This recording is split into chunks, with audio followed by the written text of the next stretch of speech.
Hello friends, तर सर्वांचं माझ्या चॅनलवरती स्वागत आहे। तर आजचा व्हिडिओ आपला खूप इम्पॉर्टंट होणार आहे, कारण आता लवकरच तुमचे कॅप राऊंडचं कॉलेज अलॉट होतील तुम्हाला, आणि त्याच्या दरम्यान तुम्हाला कुठले कुठले इम्पॉर्टंट डॉक्युमेंट कॅरी करायचे आहेत त्याच्याबद्दल या व्हिडिओमध्ये संपूर्णपणे मी तुम्हाला सांगणार आहे। त्यामुळेच हा व्हिडिओ शेवटपर्यंत नक्की पहा, आणि चॅनलला जर तुम्ही सबस्क्राईब केलं नसेल तर चॅनलला नक्की सबस्क्राईब करा। तर जेव्हा तुम्ही ॲडमिशन प्रोसेसला जे कॉलेज तुम्हाला अलॉट होईल त्यामध्ये जासाल त्यावेळेस तुमच्याकडे या ठिकाणी मी लिस्ट दिलेली आहे, तर त्यापैकी सगळेच्या सगळे डॉक्युमेंट तुमच्याकडे असणं गरजेचं आहे। कारण जर तुमच्याकडे डॉक्युमेंटची कमतरता असेल, एखादं डॉक्युमेंट तुमच्याकडे नसेल, तर त्याच्यावरून तुमचं ॲडमिशन देखील थांबू शकतं, किंवा मग जे चांगल्या प्रकारचं तुम्हाला BSc नर्सिंगचं कॉलेज मिळालेलं आहे ते देखील तुमच्या हातामधून जाऊ शकतं। त्यामुळे कुठले कुठले डॉक्युमेंट्स तुम्हाला प्रोसिजर दरम्यान कॅरी करायचे ते याच्यामध्ये मी सांगणार आहे। सगळ्यात पहिले आहे तुमचं जे MST CET नर्सिंगची जी एक्झाम झाली त्याचं हॉल तिकीट असणं तुमच्याकडे गरजेचं आहे, त्याची कॉपी तुम्ही ठेवायची आहे। प्रत्येक डॉक्युमेंटच्या 2-2 झेरॉक्स मी सांगते तुम्हाला की तुम्ही तुमच्याजवळ ठेवा। त्याच्यानंतर MST CETची जी मार्कलिस्ट आहे त्याची कॉपी ठेवायची आहे तुम्हाला। जे तुम्ही स्टेट CET सेलचं ऑनलाईन रजिस्ट्रेशन केलेलं आहे त्याचा ॲप्लिकेशन फॉर्म तुम्हाला तुमच्याकडे ठेवायचा आहे। त्याच्यानंतर जे तुमचं SSCचं मार्कलिस्ट आहे, म्हणजे 10वीच्या जी गुणपत्रिका आहे ती तुमच्याकडे असणं फार गरजेची आहे।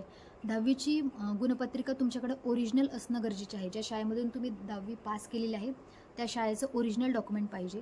त्याच्यानंतर SSC सर्टिफिकेट, 10वीचं प्रमाणपत्र, प्रमाणपत्र असतं ते तुमच्याकडे असणं गरजेचं आहे।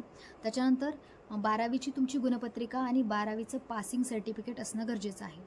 नॅशनॅलिटी सर्टिफिकेट असणं गरजेचं आहे की तुम्ही भारताचे रहिवासी आहात, येथील नागरिक आहेत। डोमिसाईल सर्टिफिकेट, नॅशनॅलिटी, हे सगळं तुमच्याकडे ओरिजिनल असणं गरजेचं आहे, आणि याच्या 2-2 झेरॉक्स कॉपी देखील तुम्हाला कॅरी करायच्या आहेत। 12वीचं लिव्हिंग सर्टिफिकेट, म्हणजे ज्याला आपण शाळा सोडल्याचा दाखला म्हणतो, ते तुमच्याकडे असणं गरजेचंच आहे।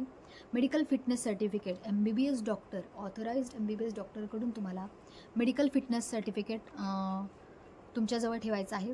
त्याच्यानंतर जे काही तुमचं आयडेंटिटी कार्ड आहे, जसं की आधार कार्ड असेल किंवा बँकेचं पासबुक असेल, पण जनरली आपण आधार कार्डच वापरतो, तर आधार कार्ड, पॅन कार्ड ठेवू शकता तुम्ही तुमच्याकडं, त्याची झेरॉक्स देखील ठेवायची आहे। बहुतेक मुलं काय करतात, आधार कार्डचं छोटं जे असतं आपलं छोटं कापलेलं ते ठेवतात, तर ते न ठेवता तुम्हाला पूर्णपणे त्याची झेरॉक्स ठेवायची आहे।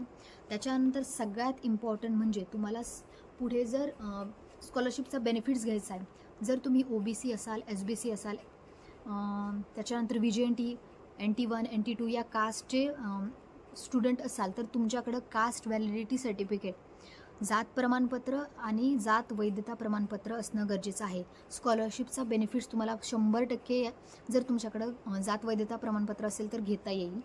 नॉन क्रिमिलियर तुमच्याकडे असणं गरजेचं आहे, जर तुम्ही ॲप्लिकेबल आहात SBC VJNT स्टुडंटसाठी नॉन क्रिमिलियर असणं गरजेचं आहे।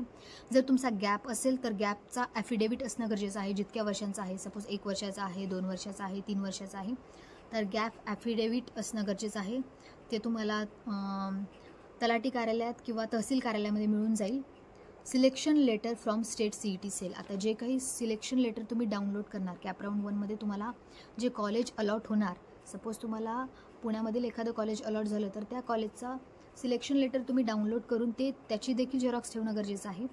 आणि जर कुणी EWS कॅटेगरीमध्ये असेल तर त्यांच्याकडे EWS सर्टिफिकेट असणं गरजेचं आहे, जर तुम्ही ॲप्लिकेबल असाल तर अशा प्रकारे।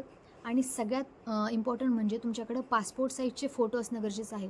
एक 10 ते 15 पासपोर्ट साईजचे फोटो तुम्ही आत्ताच काढून ठेवा, आणि सेम असले पाहिजेत, आणि लाईट कपड्यांमध्ये ते फोटो काढून ठेवा, तेही फार गरजेचे आहेत। आणि ज्या ठिकाणी तुम्ही ॲडमिशनला जासाल तिथे स्वतःचा तुम्ही फेविकॉल वगैरे घेऊन जाऊ शकता, ब्ल्यू कलरचा पेन, कारण ऐनवेळेस या सगळ्या ज्या स्टेशनरी आहेत, बेसिक गोष्टी, त्या देखील आपल्याला मिळत नाही, तर सगळ्या गोष्टी कॅरी करून तुम्हाला ॲडमिशन घ्यायला कॉलेजमध्ये जायचं आहे।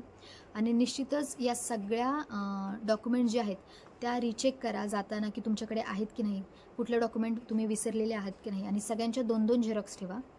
तर नक्कीच हा व्हिडिओ तुमच्यासाठी मला वाटते की बेनिफिट्स देणारा असेल। आणि इथून पुढचा जो आपला याच्यानंतरचा जो व्हिडिओ होणार आहे तो कम्प्लिटली कमेंट सेशनमध्ये होणार आहे, म्हणजे त्या व्हिडिओमध्ये मी संपूर्णपणे तुमच्या कमेंट्सला आन्सर करणार आहे. तर जास्तीत जास्त या व्हिडिओला कमेंट करा की जे काही तुमच्या शंका वगैरे डाऊट असतील, आणि हा व्हिडिओ जास्तीत जास्त तुमच्या फ्रेंड्सपर्यंत शेअर करा. आणि चॅनलला सबस्क्राईब केलं नसेल तर चॅनलला सबस्क्राईब करा, जेणेकरून आगामी येणारे व्हिडिओ सगळ्यात पहिले तुमच्यापर्यंत पोहोचतील. तोपर्यंत नमस्कार.